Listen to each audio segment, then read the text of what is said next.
you, Karan, for including me in this interesting instruction course. And this is a very interesting talk on intraoperative complications. And as surgeons, we all face complications during our surgeries, and we all have different techniques to manage these complications.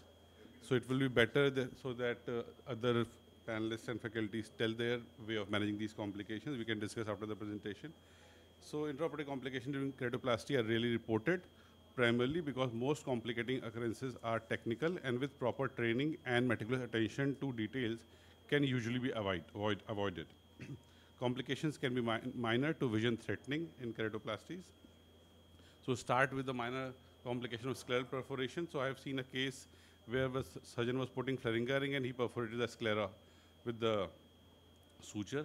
So it's not that common, so we have to be very careful while applying the Fleringa ring, which is used in the ephikic and pediatric cases to avoid the scleral collapse. And if perforation occurs, so we have to finish the keratoplasty, and after that we have to examine the retina and do the necessary management. Improper trephination, we have seen many times that trephinations are eccentric, decentered, partial trephinations, but this is interesting that trephines got interchanged. The donor becomes the smaller and the recipient is bigger. And so if this happened, what has to be done? I don't have the idea a few years back, but now I know what to be done. So I had one case in which the trephine got interchanged, and so I removed the recipient part, and when I put the donor cornea, I found that something is not correct here. And it takes some time to understand that I have done the wrong trephination. And as in private practice, you don't have the backup cornea, so you have to deal with this cornea only. So I just tried my luck and put the tight sutures, and with the bigger bites, we can how to forward this here. Yeah, the smaller 7.5 donor at 8 is recipient, 0.5 difference. So I put the tighter sutures and longer bites I took. The graft became almost flat. There was pooling on the cornea, you can see. So it was an old 80 years patient, pseudophakic. So otherwise I was normal. So this I become hyperopic. So now he don't require glasses for reading. So that's why he was very happy with the outcome. But definitely this can cause, and the take-home message with this video is that responsibility of checking everything in the OT is yours, not your OT assistant. We always rely that give this, give that, and we don't check. So always at least check the trephine size while doing that things. So iris lens damage. So this also I have seen.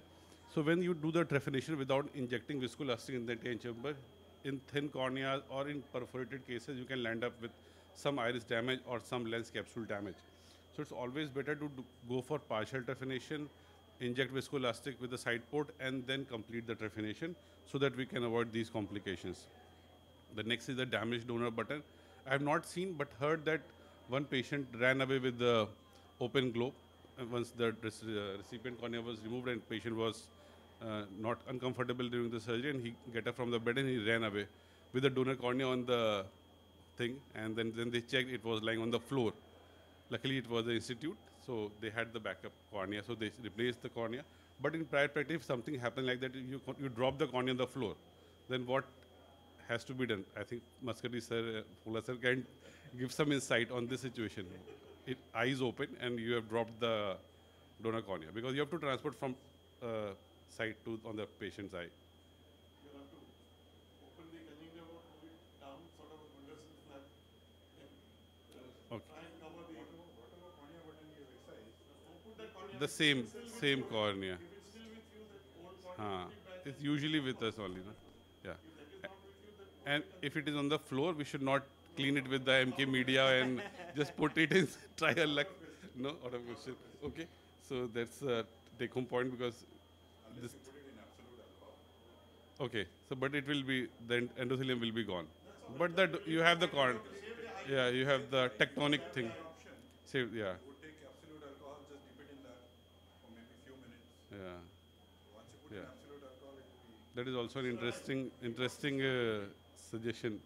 We can encounter this thing, we don't know.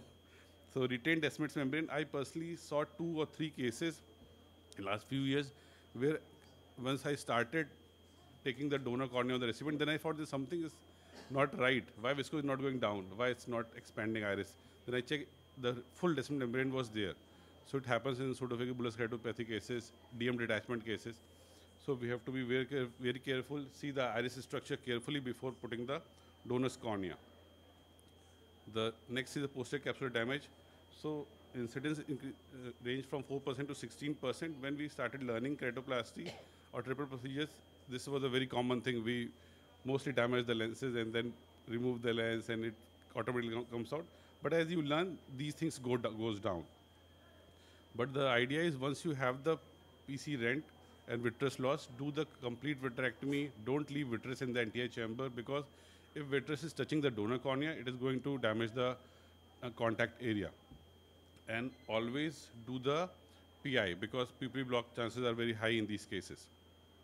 Anti-chamber hemorrhage, almost all cases of keratoplasty where any blood vessel is there, you are going to have the bleeding. Or sometimes normal cases also you saw bleeding, but usually they are temporary. Just put some epinephrine or just give the tamponade with viscoelastic, it settle down. But if it is still happening, then just close the eye, fill it with the viscoelastic, with the tamponade, it will automatically stop, nothing to worry. This is the most dreaded complication, and incidence is very low. It can happen in any surgery. Most common cases of ocular trauma. It can occur intraoperatively or postoperatively also. So literature has reported few cases in which most of the patient had hypertension and glaucoma, and almost all cases had previous ocular surgery. So if you're operating any case of keratoplasty in which already keratoplasty has been done, some trauma history is there, some lens drop is there, so chances are very high that you're going to land up in this. So we have to be very careful, and these are the risk factors mentioned in the literature. The ocular risk factors are previous surgeries, aphakia, glaucoma, high myopia, trauma, and choroidal sclerosis. So we have to be very careful, especially in the first two, previous intraocular surgery and aphakia. So intraoperative risk factors are sudden increase in intraocular pressure, Valsalva maneuver, patient is holding his breath, intraoperative tachycardia. We have to monitor the parameters carefully. Not have much idea whether GA or LA is better in terms of choroidal hemorrhage. Maybe sir can tell. Is there any advantage of having GA in keratoplasty to avoid this complication? Definitely, GA prevents rise in blood pressure. Blood pressure. Keeps the blood pressure more under control. So if you have any patient who's at risk of developing expulsive or choroidal, maybe doing it under GA gives you more control. So GA is the thing, but although practice in India is LA, so we all practice keratoplasties in LA, but in abroad or outside India, everyone does under GA only. And this is a very important thing, that softening the eye before the surgery. Sometimes we don't give enough time to massage the eye or wait for the eye to settle down, and we just take the patient inside. And this is the problem that you land up with the choroidal expulsion. So tips in open skies, preoperative mannitol is must in all perforated eye cases, all large graft, repeat surgeries. Same technique again, don't refine fully in one go, to refine partially, inject viscoelastic, and then do the complete refine. Always use flannery in aphakic eyes, because sudden collapse and deformation can cause the expulsive hemorrhage. So I have one video which I encountered 5 years back, and I will show this video. So this was the case, and once I removed the donor cornea,